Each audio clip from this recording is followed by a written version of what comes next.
C'est l'entraîneur Laurent Blanc qui doit effectivement, en fonction des matchs à jouer, des compétitions, et puis tu as aussi certainement des éléments qui ont envie, qui ont certainement cette impatience, cette envie aussi de jouer, d'être intégré, de pouvoir aussi participer. Il y a une concurrence qui, ma foi, doit être saine, qui doit être la plus juste possible en fonction des compétitions. Mais c'est vrai que l'on ressent un peu, là on n'a pas cité Marquinhos, mais Marquinhos il n'y a pas longtemps a quand même laissé entendre qu'il attendrait un peu de voir la saison, le déroulement. Marquinhos, en fait, il a dit « je râle pas tout de suite, mais je dis pas que je vais pas bientôt râler ». En fait. Ce n'est pas le... Lui au moins il prévient qu'il va râler.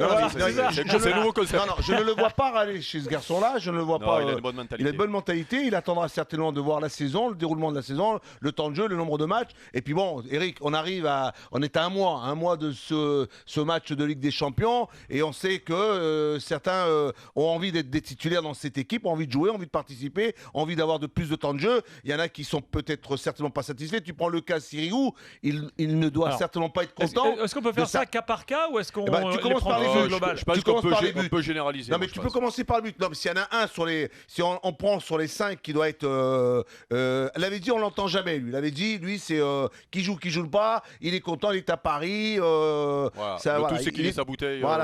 Ça je ne suis pas là pour contrôler.